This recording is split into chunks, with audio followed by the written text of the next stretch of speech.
My name is Gabriel Sanders. I am the public programs producer at the Museum of Jewish Heritage, a living memorial to the Holocaust. Now in its 25th year, the museum is committed to the crucial mission of educating our diverse community about Jewish life and heritage before, during, and after the Holocaust. As part of that mission, our programs illuminate the stories of survivors, broader histories of hate and anti-Semitism, stories of resistance against injustice, and more. Thank you for joining us today virtually. We hope you will visit the museum in person to see our new core exhibition, The Holocaust, What Hate Can Do. We're grateful to be joined by Judy today, who curated the exhibition.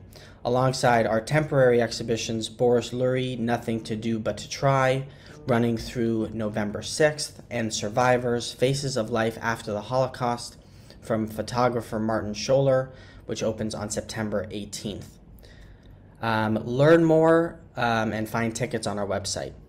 We appreciate the vital support of our members so much here at the museum. If you want to get closer to the museum and enjoy exclusive programs, member previews to exhibitions, and free admission, you can explore museum membership on our website or email membership@mjhnyc.org.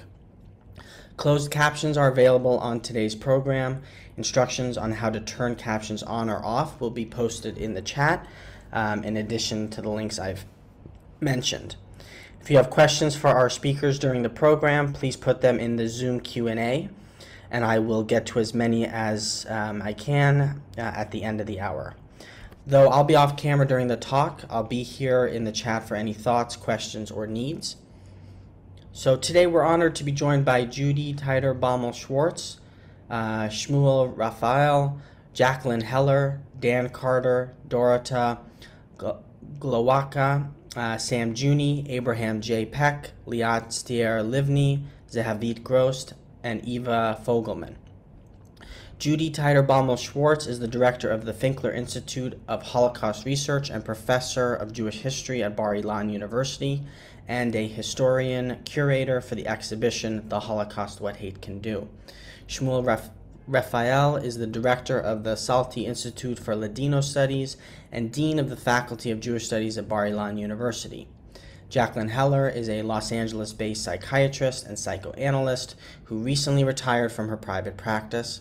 Dan Carter is the director of the Neurogastroenterology and Pelvic Floor Clinic at the Chaim Sheba Medical Center at Tel HaShomer and a clinical associate professor at the Sackler Faculty of Medicine, Tel Aviv University. Dorota Glowacka is professor of humanities and director of contemporary studies program at the University of King's College in Halifax, Canada. Sam Juni is professor emeritus at New York University. He founded and directed the psychology graduate program at NYU Tel Aviv for close to a decade and is currently in private practice in Jerusalem. Abraham J. Peck is research professor of history at the University of Southern Maine and a lecturer at Bates College. Liat Steir-Livny is an associate professor in the Department of Cultural Studies, Creation and Production at Sapir College, and a tutor and course coordinator at the Open University of Israel.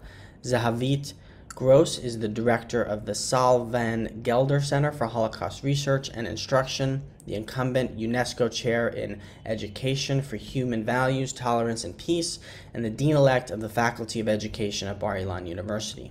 Dr. Eva Fogelman is a social psychologist, psychotherapist, author, and filmmaker. I think that covers everyone.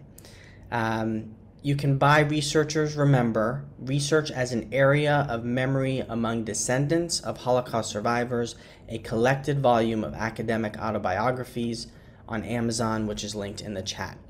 Thank you all for joining us today, and now I will hand it over to Professor Refael.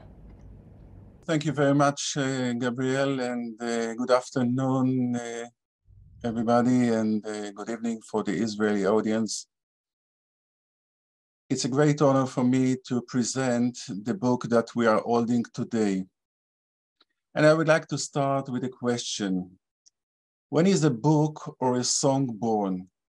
The Israeli poet Yonatan Geffen wrote that a song is born like laughter, starting inside and exploding out. He adds that the song is born like a baby. At first, there is a pain, but then the song issues forth. There are many ways to give birth to a book, but it seems that our book began to be written long before we came into the world.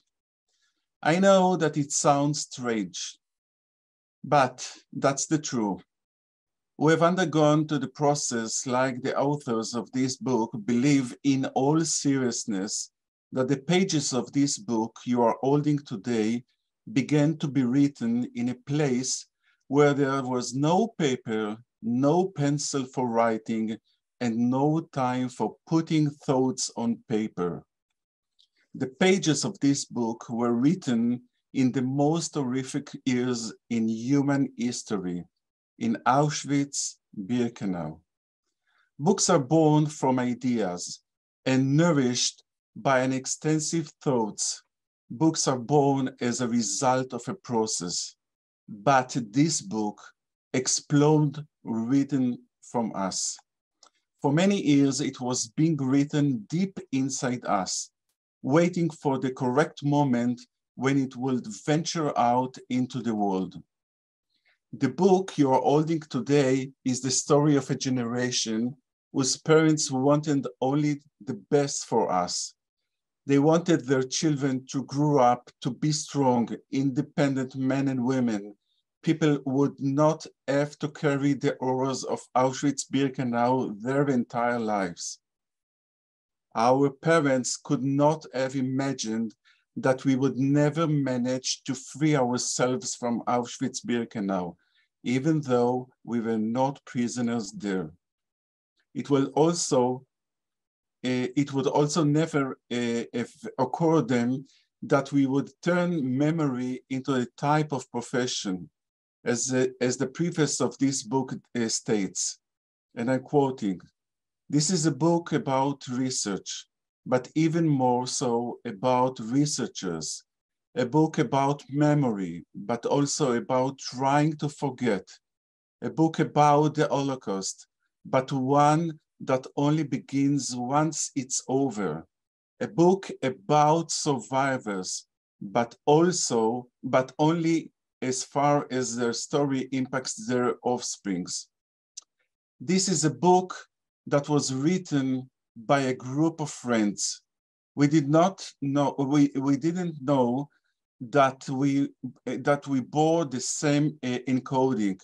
We didn't know that we carried the same experiences. And we also never thought that the memory of the Holocaust is the endless drive that motivates us within the academic world. We sought via this book to understand how each of us took himself into the world of research as part of the desire to preserve the memory of the Holocaust in such a unique way. You could be a dentist, my father used to tell me. I think lawyer would be better, said my mother.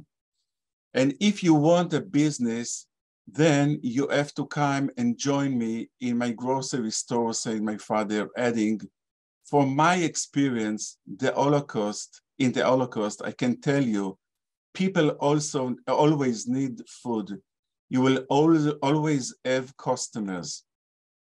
But I choose literature, and the story of my choice is included in this book.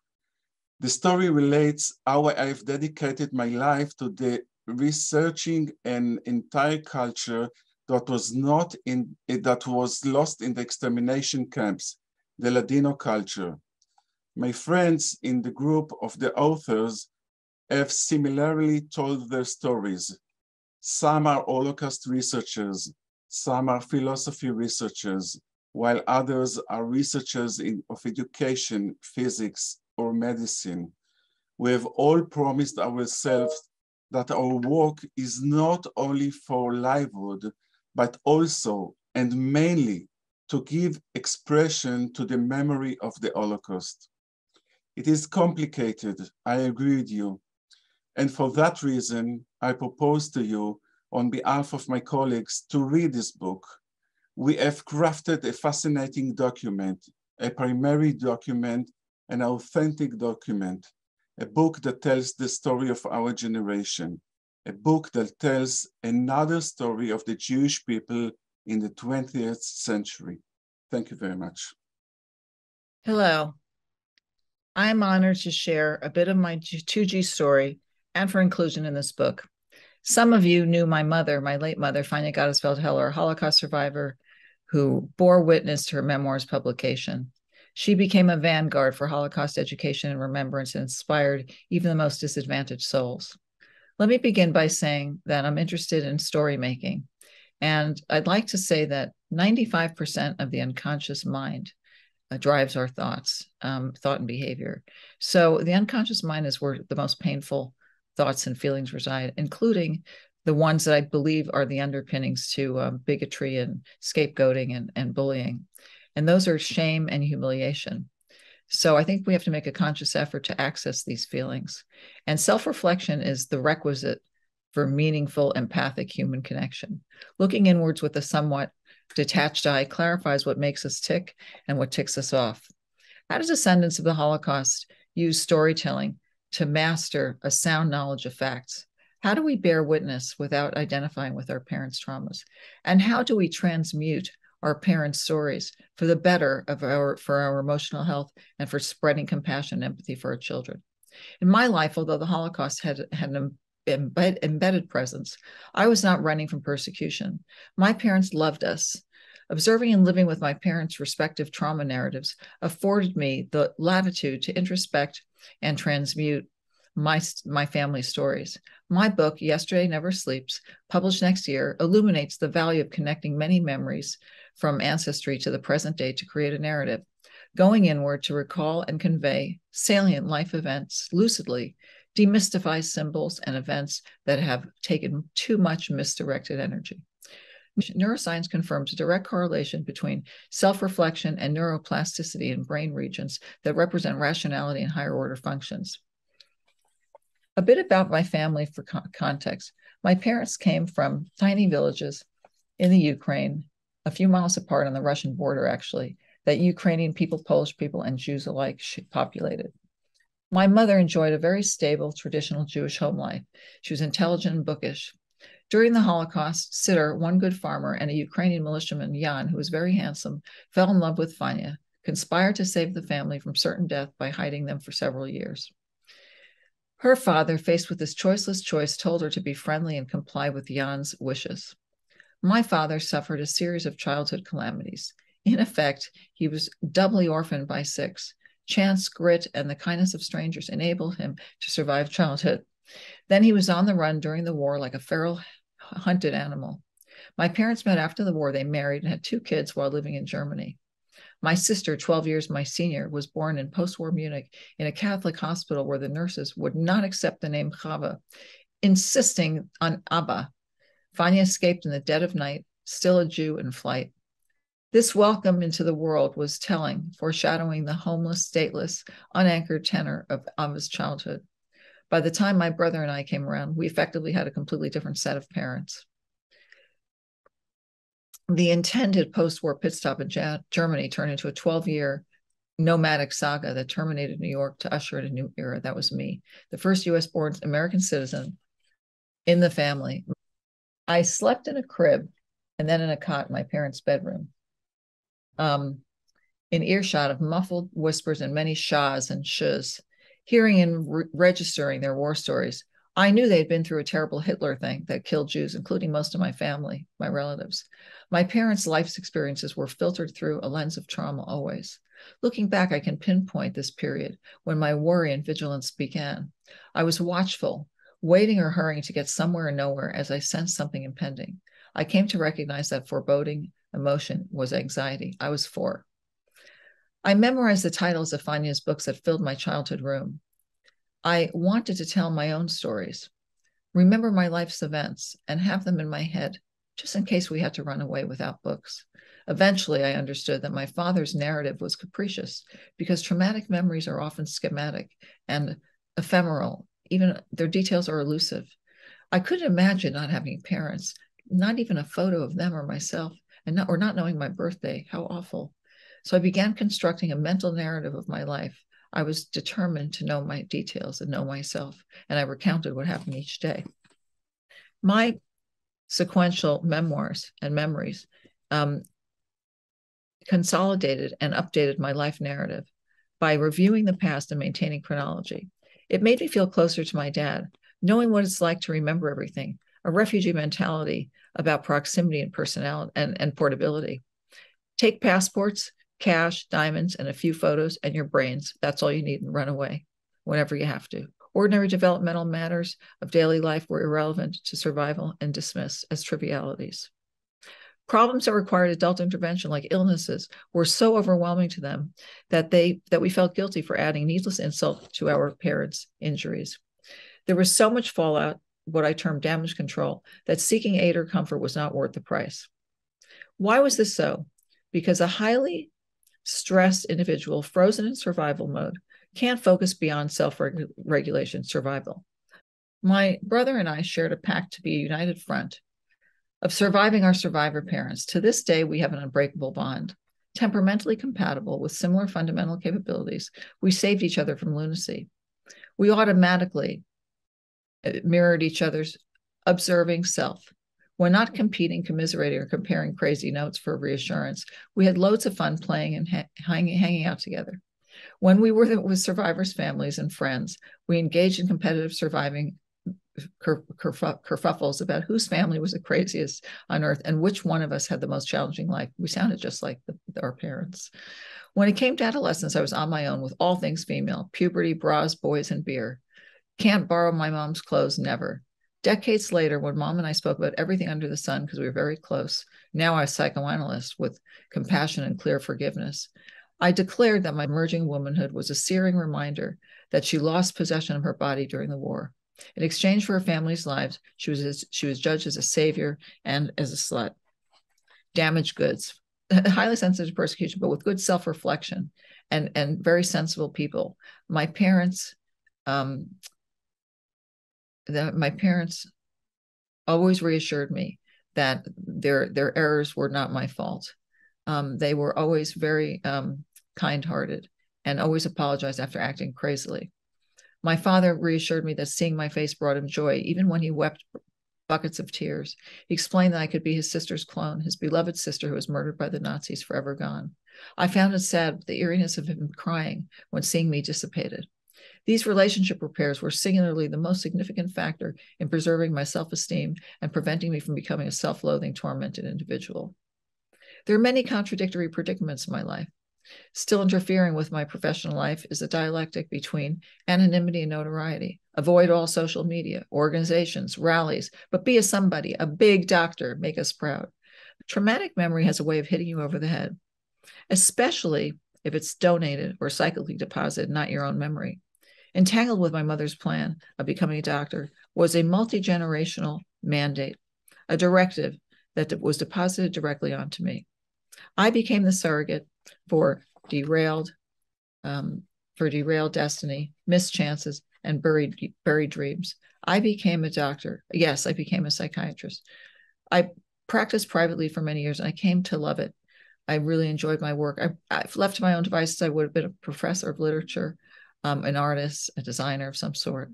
But I've enjoyed my creativity in other ways, and I enjoyed my career. I was very happy with it. But I came full circle. I became a doctor for my mother's emotional needs, and I stopped practicing to help take care of her in her final years. Even harmless, quirky beliefs and superstitions and behaviors that seeded my inherited trauma make sense when you put them into words. When I was growing up, my father refused to allow me and my brother to run up and down the stairs, yelling that the vibrations from our feet might damage and shatter his porcelain figurines. In reality, his treasures, safely stored in a sturdy cabinet, were not endangered. At the time, it seemed a ridiculous, arbitrary rule. Recently, while sharing stories, my sister reminded me that when the Nazis first occupied his town, Dad was put to work sorting and packing eggs. If an egg broke, a single egg broke, an officer shot him dead on the spot. This story reminds us of the importance of story sharing, introspection, and self-reflection in in mitigating the effects of generational trauma and the impact of it. Had he been able to explain this peculiarity, or had I empathically understood that our life seemed as fragile as a porcelain figurine or an egg from my father, if I'd understood the symbolism, I would have had a rational understanding, and I would have relaxed, and I would have had some sympathy and empathy. Still, it's never too late to connect the dots. With empathy and understanding for our loved ones, traumatized or not, we will appreciate them and their stories. We don't need to damage, alter, or act upon them. We should update them with annotation for our current context and for our emotional well-being, and for our children, especially for the children. They are sponges that absorb terror and turmoil by osmosis. Imposing and perpetuating fear of unnamed secrets, superstitions, and unspeakable horrors have a multi-generational destructive ripple effect. We are obligated to break the cycle of inherited generational trauma. I guess it's no surprise that I'm a nervous worrywart and that Humpty Dumpty still gives me the creeps, but I can live with all that. Thank you. Thank you very much, Dr. Jackie Heller. And now we're going to start our roundtable discussion. What you heard now was a little bit of what it's like to be a researcher who's also a member of the second generation. We have here a panel of second and third generation researchers, children and grandchildren of Holocaust survivors. I'd like to introduce our participants alphabetically. Professor Danny Carter of the Chaim Sheba Medical Center at Tel HaShomer in Israel, Professor Dorota Glowacka of the University King's College, Halifax, Professor Zehavit Gross, Bar-Ilan University, Professor Sam Juni, New York University, Professor Peck, University of Southern Maine, and Professor Liat Steir-Livny, Sapir Academic College, Open University, Israel. I'm Judy, Tydor, Baumel-Schwartz, Bar-Ilan University, and we are all second and third generations. What in the world does that mean? In other words, okay, some of you in the audience may be second and third generation yourself, so you get us. But what does it mean to be a researcher who is a second generation? And why is that even a topic that's worth writing an entire book about, like we did? So let's start. In his book about second generation literature, Melvin Bukit, himself a member of the second generation, summarizes what he sees as the ultimate experience of children of survivors. And he writes as follows: no one who hasn't grown up in such a household can conceive it, while every second generation has something in common. The second generation will never know what the first generation does in its bones, but what the second generation knows better than anyone else is the first generation. Other kids' parents have numbers on their arms. Other kids' parents didn't talk about massacres as easily as baseball. Other kids' parents had parents. Other kids' parents loved them, but they never gazed at their offspring as miracles in the flesh. Other kids weren't considered a retroactive victory over tyranny and genocide. How do members of the second and third generation, children and grandchildren of Holocaust survivors, deal with all of this? Today, we're meeting those who chose a research profession, one that forces us to ask questions and probe for answers until the bitter end. Now, that's somewhat ironic in view of the fact that even if we came from homes where our parents or grandparents spoke to us about their experiences, there were always places we couldn't or wouldn't go, topics that we feared to probe, questions that we feared to ask, answers that we really didn't want to hear. And now all we do all day long is ask questions and go for the jugular. Until we get that answer, we don't stop. Is there a connection? Well, that's what we're going to hear now. So let's ask a group of researchers who participated in our book, Researchers Remember, Research is an Arena of Memory Among Descendants of Holocaust Survivors, what they think. I'm going to toss out questions and we're going to go around the round table. Imagine a round table in front of you. And let's hear what people have to say. First question, tell us a bit about yourselves. Who are you? What do you do professionally? What's your personal connection to the Holocaust? And can you remember when you first heard about the Holocaust and what it means? I'm going to just do it alphabetically. So, Donnie. Everybody, so I'm Danny, I'm from Israel. I'm a GI specialist from Sheba Medical Center in Tel Aviv University. Well, my connection to the Holocaust, my father was a hardcore survivor. He survived Plaszow and Auschwitz. He's been there for like 3 to 4 years. He was a brave man. He wasn't as, my memory was not, the survivor who didn't anything. He helped himself to survive. was part of many groups that were in Auschwitz, and eventually he escaped even the Dead March.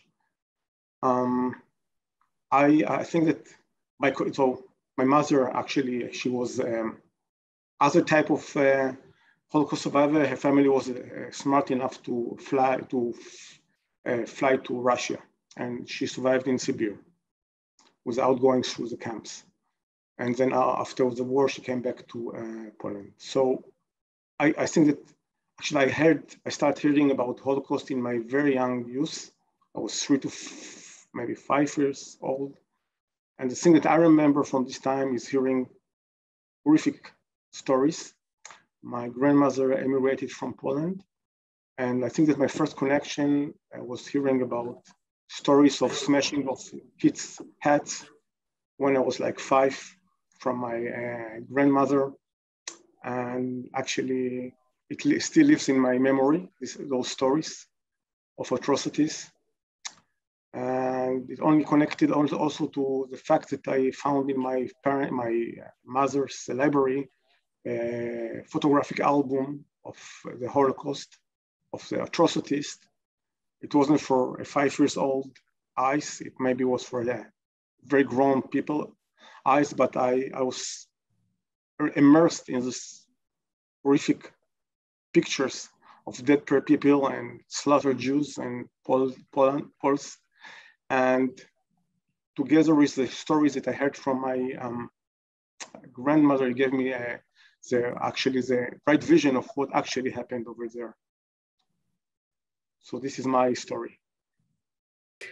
Some story, and just to mention that our exhibition, The Holocaust, What Hate Can Do, has a number of pictures from that book on display. Okay, Dorota, what can you add? Great, thank you. It's wonderful to be here with you.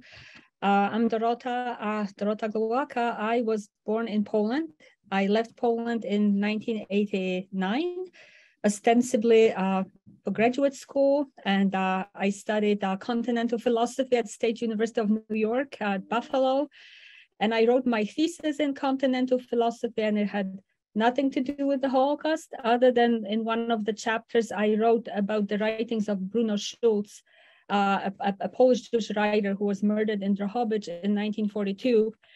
And then I got a job in Halifax in the Contemporary Studies program at the University of King's College, where I am sitting right now. And I'm speaking to you in between classes.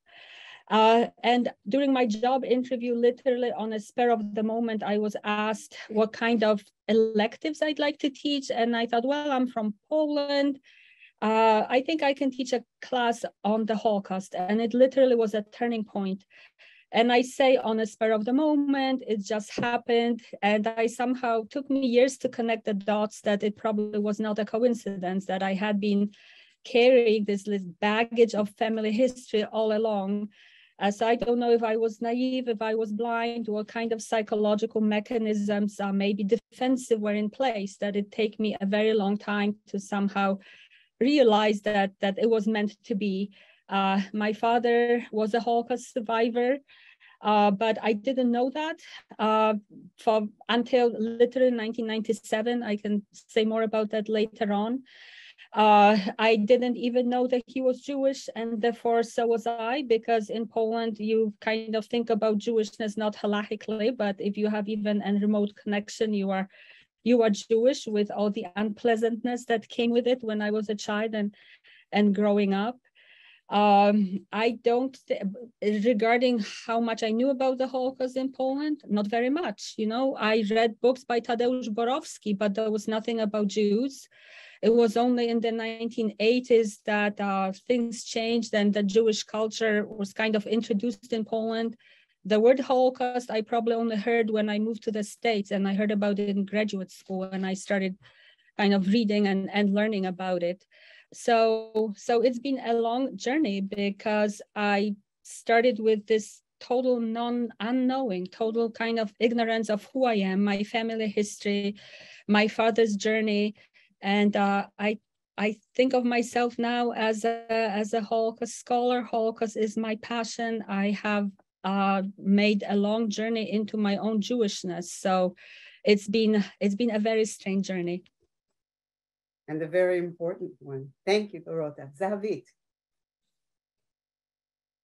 Okay, shalom.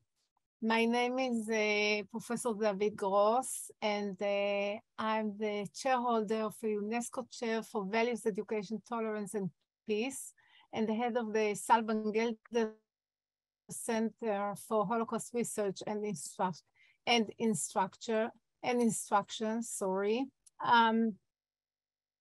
I headed together with the Dol Stevik a UNESCO project on the teaching of Holocaust in non-Jewish schools across the world. Our project was published as 2 special issues in 2010 in the prestigious UNESCO journal entitled Prospects. In 2011, those special issues were translated into Arabic and Chinese.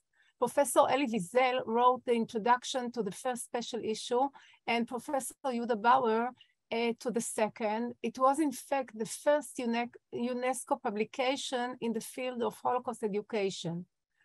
My father was a survivor from Transnistria, and I actually heard about the Holocaust for the first time when I was very, very young. In my generation, they didn't actually call it Holocaust. I knew my father and grandparents survived the Holocaust, but it was just referred to as the war. My grandmother talked about the war, Krieg in German. She referred to this traumatic event as after the war and before the war. In our time, the word Shoah was not prominent in the public sphere, and in fact, it almost didn't exist. It became entrenched in the public collective consciousness as a key concept only in the 1990s and onward. The Holocaust was an enigma, a great secret that was not talked about, like something that hasn't been touched when passed by.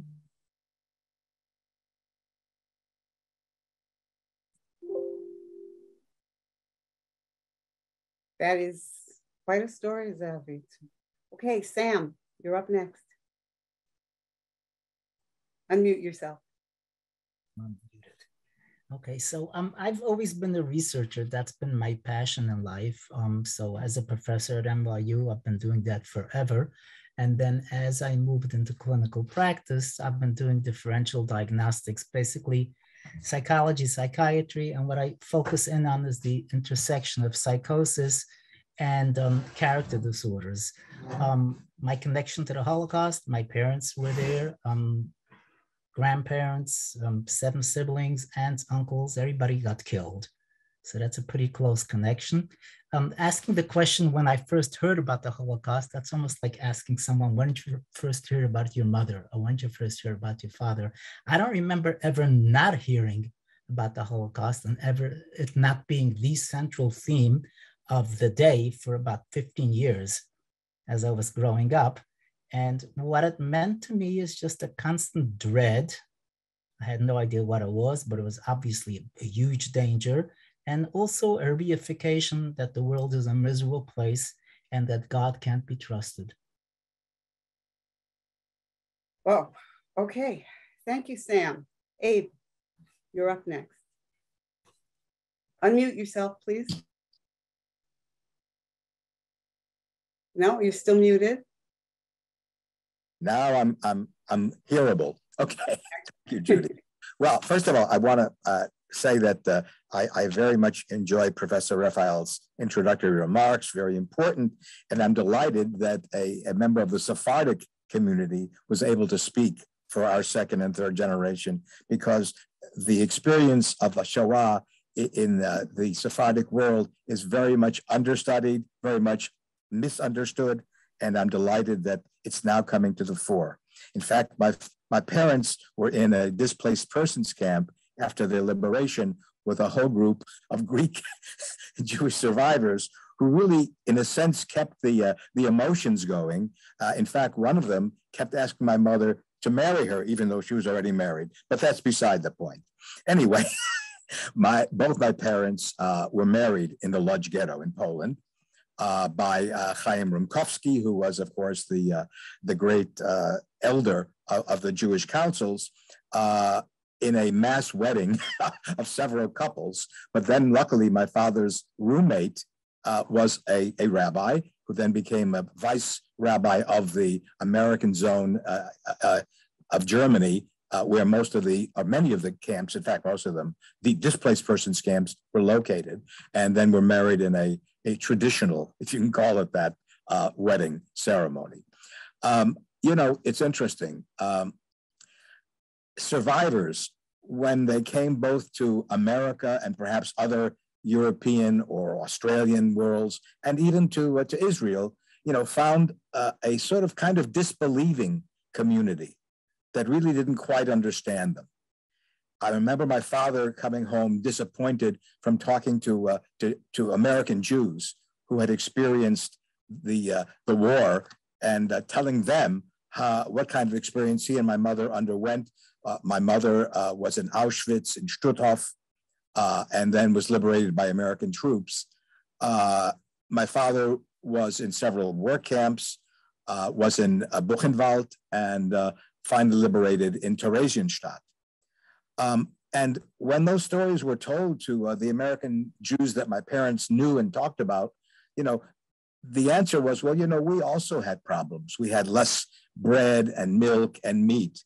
And it would infuriate my father because, like many survivors, he felt as though, this important event in Jewish history was just something that they couldn't grasp. They couldn't put their arms around it. So he stopped basically telling the world what had happened. And instead, he chose a very sort of willing participant, even though I was only 7 or 8 years old, and began to tell me about the monsters that he had met, the Nazis who had destroyed his family, had destroyed my mother's family, a total of 12 brothers and sisters, and their extended families, who were all murdered during the Shoah years. And the strange thing was that apparently, children were the only ones who would listen, even though they wouldn't understand. So when I had friends come over to play, my father would come home from work in the afternoon and begin to tell them about the experiences that he had undergone. And they would look at me, with a question in their eyes, why is he telling us these things? And basically, they rarely came back again to play. So in a way, I grew up as an outsider in a number of different ways, not only within the American community, but the American Jewish community as well, who really had a hard time relating. We didn't have a lot of Holocaust survivors in the Connecticut city that I grew up in. And so it was a very difficult thing for me to really be able to communicate with other young kids who were from survivor families. Okay. The question, Judy, that always bothered me was, I wanted to understand, why did these people do this to us? Why did this ideology of National Socialism and the final question, the final solution to the Jewish problem? And so, not having a chance to really know my family, because only a few nephews of my mother's brothers survived, some in Israel, some in America and Canada, I began to wonder, what about those people who committed those particular terrible crimes? And what about their children? Well, that already takes us into your profession. So we're gonna. Well, and that's where my profession began. Okay. to try to work with those in the German community, especially in Austrian community, trying to understand what kind of legacies that we both inherited, and what do those legacies, except, one side hating the other and the other side full of shame that parents and grandparents were able to do this. And so I devoted my life to that, Judy. I'm sorry it took so much time. It's fine, thank you. Now we're moving on to the third generation. Liat, you are a representative of the third generation. Tell us about yourself, and when did you first hear about the Holocaust? Okay, so thank you. I'm very glad to be here and to be the representative of the third generation. And my name is Liat. I'm a researcher of Holocaust memory. I research the way Holocaust is commemorated in Israel and in other places in the world. And for me, the Holocaust is manifested in the image of my maternal grandfather. My maternal grandmother died when I was very young. He survived the large ghetto. He was in Auschwitz, and then he went on the death march and survived it as well. My paternal grandparents had escaped to Russia, and they never saw themselves as survivors. So the Holocaust for me was manifested in his image, and he came to our house very often. And the Holocaust was for me a grown man, a very handsome one, a tall man, worked 3 jobs, and was also an artist who sits down and cries. This was the Holocaust. Seeing my grandfather, again, this tall and handsome and strong man with the image of the young child crying as he talks about the Holocaust. And for me as a child, it was very difficult to grasp it. And I think it drove me away from the topic for many, many years.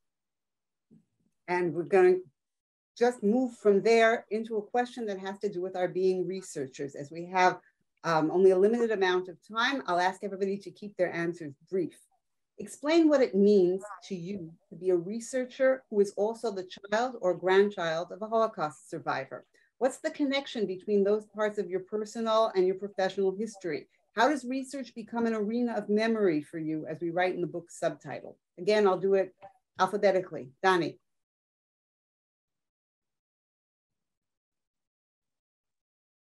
No, you're still muted. No. So I'm a physician, I'm not a Holocaust researcher. I think that this connection to the Holocaust might be embedded in my decision to be a physician. So my mother was also a physician, and as a minority, I'm not sure it's a Holocaust thing, but a more Jewish thing. As a minority, they have to strive to be the best. And it may, so at home, there was no other, I could be a physician, an engineer, a lawyer, and research came. My mother also was a researcher. Research came with being a physician. I had one topic was connections with Germans during my. I'm connected. I have good connections with German. It wasn't so easy for me in the beginning. I even went to Germany to study some kind of technique, but otherwise, I don't see the true or the direct connection to the Holocaust. So you are not only second generation Holocaust, you're second generation researcher. That's a double thing. Okay, Dorota. I spoke before how I sort of turned the table on my university. I was hired to teach philosophy, but then I switched to Holocaust studies. But I also remember distinctly the moment when this turn happened, and that was in 1997, when I went back to Poland. And up until then, my father never talked about his wartime experiences. I literally knew nothing about what had happened to him. I knew nothing about my Jewish family. And in 1997, I returned to Poland just for the summer. And I told my dad that I'm abandoning philosophy because now I want to research and teach about the Holocaust. And that was the moment where everything changed. Like, he literally sat me down and started talking. And he was telling me for the first time about what happened to him during the Holocaust. He survived on the so-called Aryan side. He told me about family members, most of whom I hadn't known I ever had. So it was just like, I feel like all these like floodgates like opened in that very moment. And we talked for literally 3 weeks. And then I kept coming every year, and we were like on this incredible journey together with my father, kind of journey of remembrance and self-discovery, and sort of going back and kind of becoming Jewish together, which was really quite wonderful. And I don't think that journey actually ended when my father passed away in 2016, because I still talk to him. And as well as to my grandmother, who basically raised me, although she never told me anything about her history, but I think she like implanted it in me. And both my dad and my grandmother, just they are in me, they live in me. And that's why when I wrote the chapter for this book, I was supposed to write about research, but it came out as this kind of mournful chapter where I talked to my father. I don't even know how it happened, but that just kind of shows that kind of my life at this point and my research and my passion have all coincided, and the Holocaust has been at the center of it. Okay, thank you, Dorota. Zehavit. Yes. Well, my decision to choose a career in education rather than pursue another profession such as law stemmed from the fact that I was a second generation. I thought that it's very important to educate the coming generation. I never dreamt of having an international career, but at every stage of my international career, I thought to myself, wow, what a great privilege. I remember that I was elected to be in the official delegation of the State of Israel in 2007 to the United Nations, and to participate in the discussions of the Commission of Status of Women. And I was elected to give a speech at the General Assembly on behalf of the State of Israel. And I thought to myself, wow, what a great honor it is to travel to the UN as a second generation of Holocaust survivors.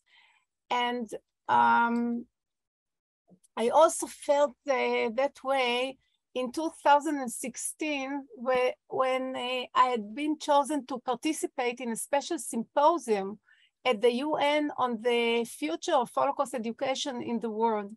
And I thought to myself when I entered the UN building, wow, we are not miserable anymore. I'm coming to the UN as a second generation, but this time as a representative of a strong state. It's a form of restoration and cure. This is a great privilege, but this right also carries a great responsibility. The category of second generation accompanies me everywhere in my life. For much of my life, I avoided dealing directly with the subject of the Holocaust because I was a second generation and I couldn't touch it or teach this subject. I remember that when I was a counselor in Bnei Akiva, I refused to deal with the subject of the Holocaust, and I didn't agree to participate in plays that dealt with the Holocaust. But like Yonah, the prophet, who escaped from his mission, I also ran away from her and reached her through research. My research on Holocaust education is directly related to my personal biography and how I deal with being a second generation on Holocaust survivors. In my opinion, if I summarize my research work in the field of Holocaust teaching, personally, the fields I study represent my personal search for a deeper understanding of the role of memory in the personal psychological space and in the educational space, the nature and essence of memory and the way in which it should be instilled among different student population. I believe that the future of memory depends, first of all, on education, and education can only be done by professionals who are responsible for it, and it must be research-based. We have very broad historical knowledge about Holocaust and excellent documentation, but we have very little knowledge about how to deal educationally with this knowledge. The field of imparting the memory of the Holocaust is rich in practice and educational outreach, but is very, very poor in research, and most of the work is intuitive, and if it continues to be intuitive and unprofessional and not research-based, there will be no future for this memory. As long as taking us into education, and I want to keep the answers short. Please forgive me, but we have to go on. Okay. Sam, you're up next. Please unmute yourself. Okay, so I would say that my research life has been emphatically not an arena of memory. In fact, it was anti-memory. Unconsciously, what I was trying to do was to drown out this harsh reality of like evil that's unretractable, betraying God. I didn't like those kinds of attitudes. I tried to drown them out as I overstuffed my life with data and logic, which left me no room to ruminate, to accuse, or to despair, because I was on the publishing treadmill. That's the way to deal with stuff. Oh, to be sure. Abe. Unmute, please. Yeah, I'm here.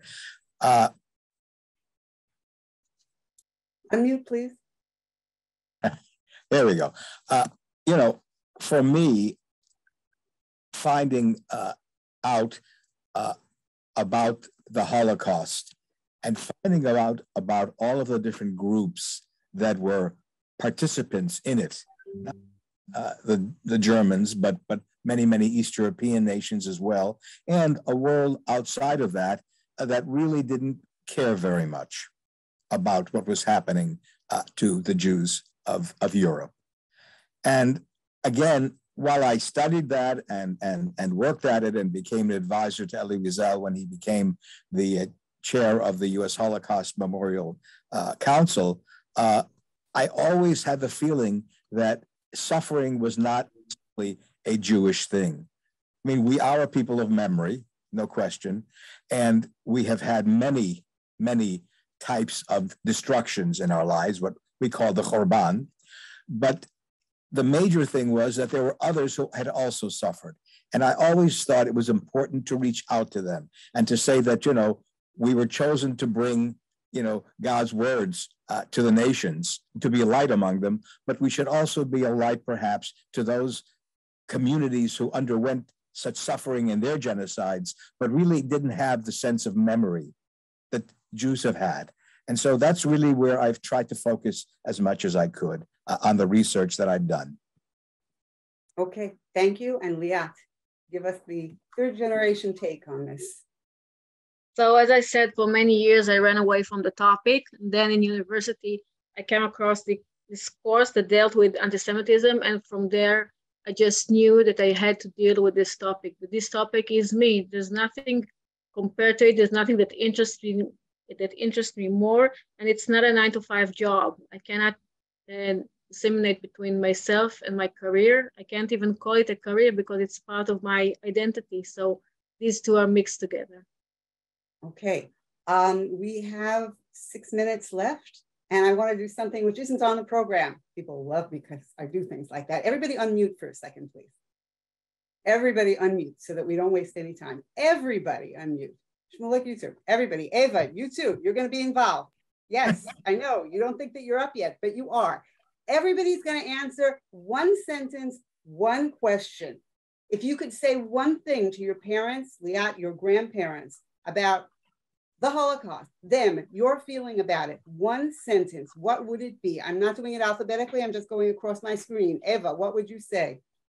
I am very proud of my mother and father and the values that they taught me about a tolerance for people who are different from them and not to hate and no matter what adversaries you have, you just keep going and you will succeed.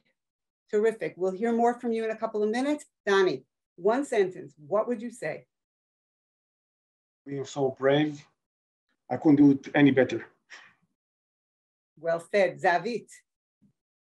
I would say that my father was a hero.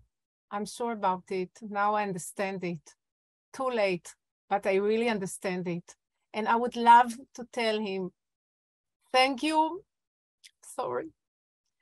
Thank you for choosing to live, and thank you for choosing to lead meaningful religious life in Eretz Israel. Abe, one sentence.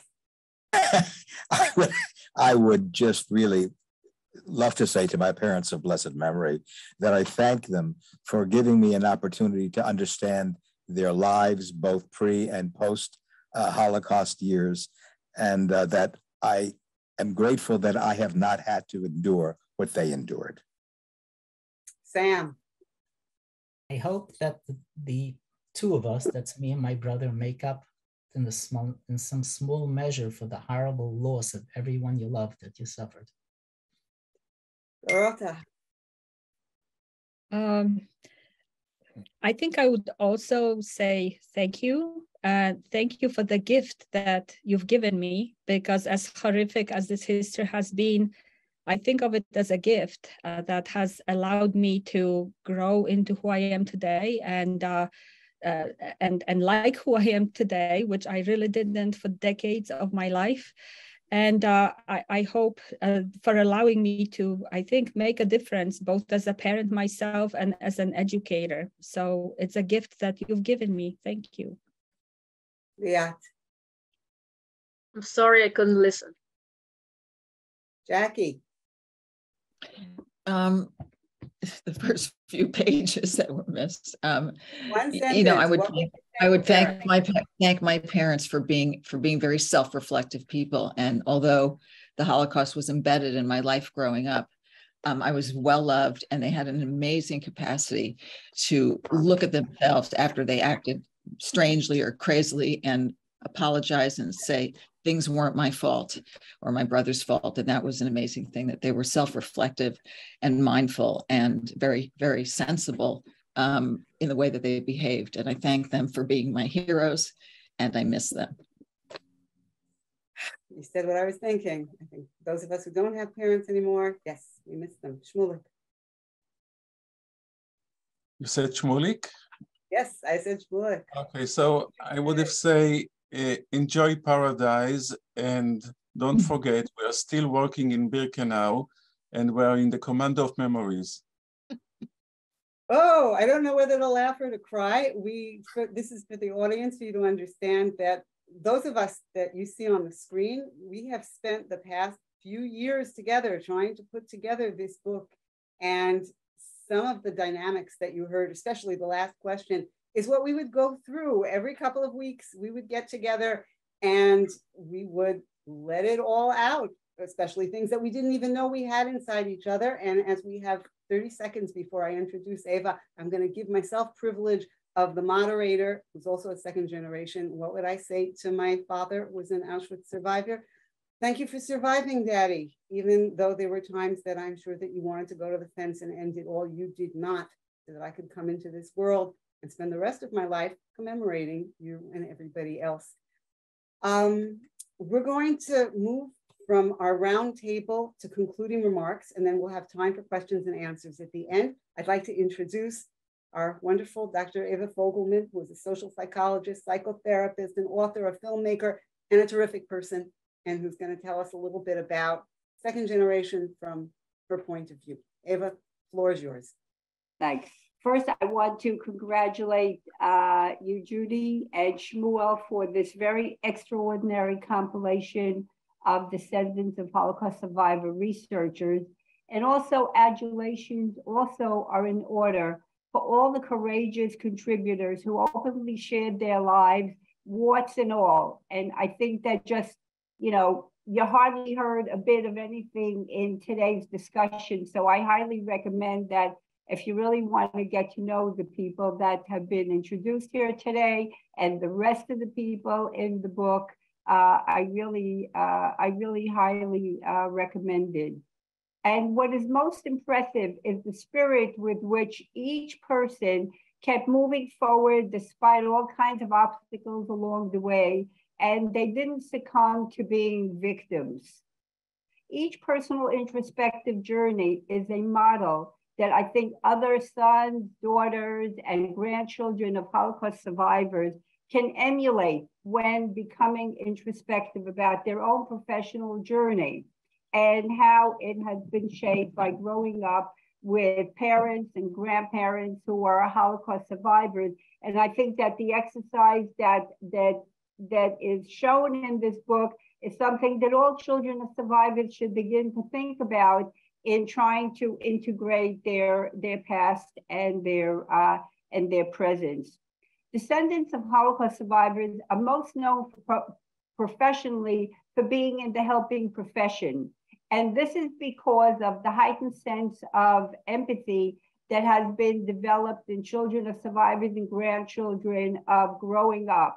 And the helping profession obviously can take all kinds of different forms, not just in the mental health profession and the medical profession, lawyers who are working in family law, human rights, teaching, among other kinds of occupations. The other characteristics that stand out for this population is that, and we see that in our panelists here today, is being very, very highly motivated. And there is this feeling that this population who grew up after the Holocaust with parents who survived, grandparents who survived, did not just live for themselves, but there was this feeling of making up for the losses and living for other people. And so that you see that many had quite a few, more than one occupation, and that motivation to succeed does not stop. So when it comes to choosing a profession, obviously, one of the things we hear is our parents' values, their own professions, and the ego ideals that they had for us as children, as grandchildren, come into play when we make our own decisions. And of course, depending what role models and circumstances come our own way. For example, Liat had met Dina Porat when she took the course in anti-Semitism. She's a fabulous professor, and that sort of led her on the path. So it wasn't just the subject, but it was also the mentor. Peck also talks about when he was at American University, he had a professor that he took a Holocaust course with, and then he kept taking all his courses, and he was his mentor for life in terms of moving forward and digging deeper and deeper into the subject of exploring of why it happened. Of course, one of the things we hear from some of the panelists is get an education. It's something that can never be taken away from you. Or choose a profession that you can take with you wherever you go, like being a doctor.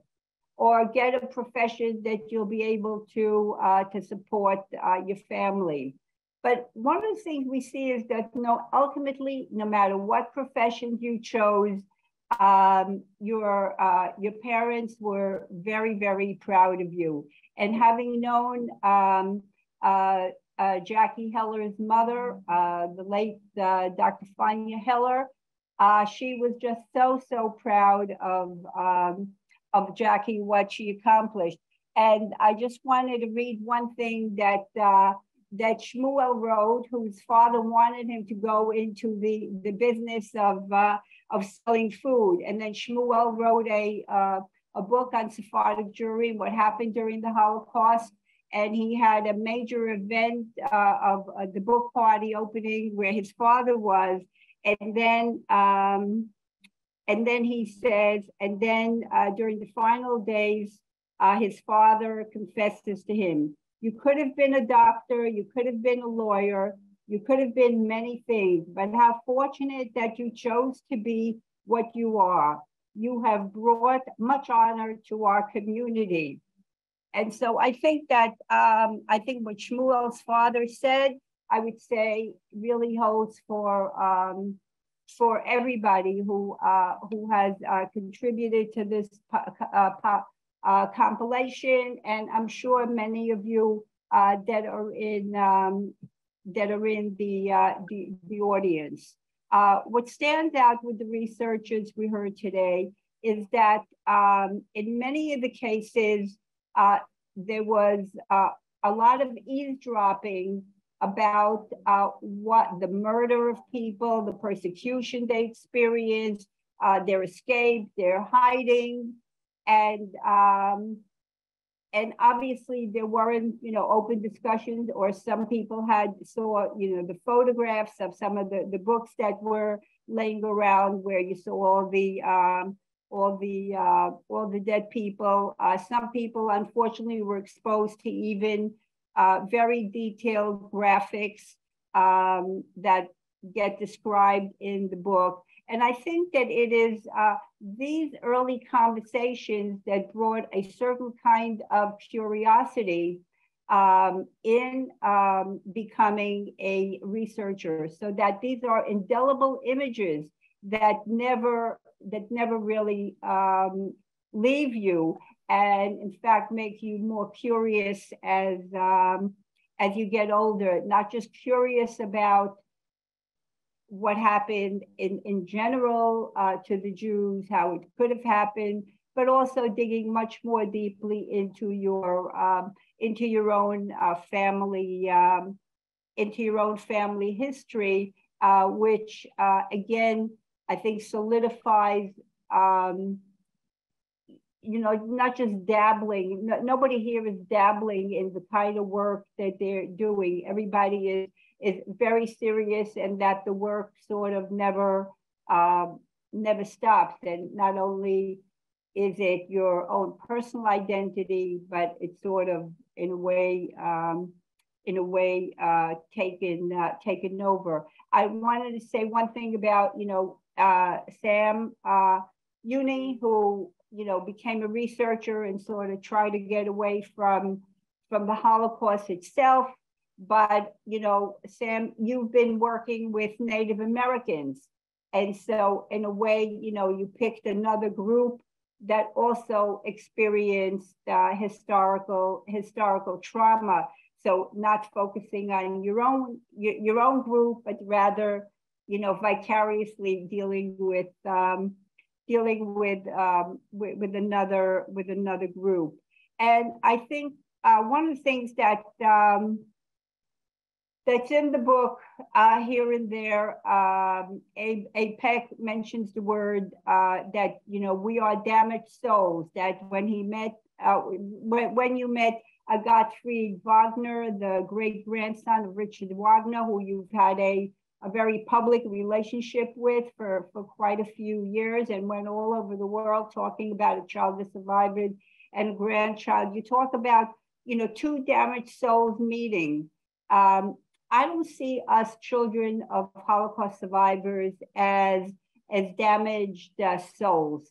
I think that, as Jackie was saying, and I think other people saying, is that we felt tremendous love. We the second generation in particular, more than the third generation, since we were the beginning, is that we felt, loved by our parents. True, there were some that had difficulty being emotive and might have been, but I would say that on the whole, we, the second generation, presented a tremendous sense of hope, a sense of continuity.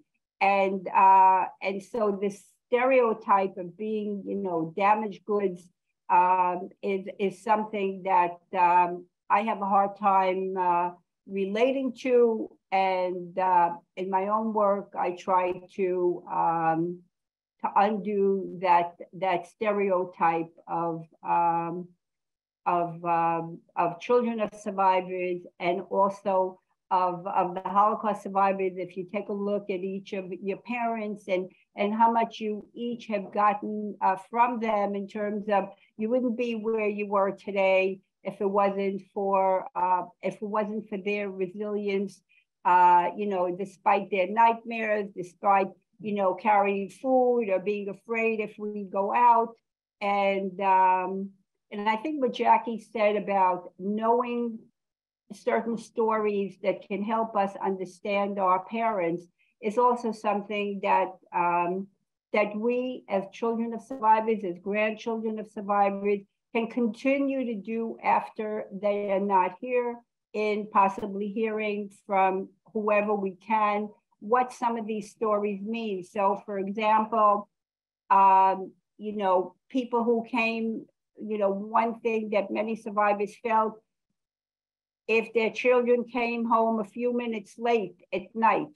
So we have to remember that if people went out to get a piece of bread or a loaf of bread for their family at night and never came back.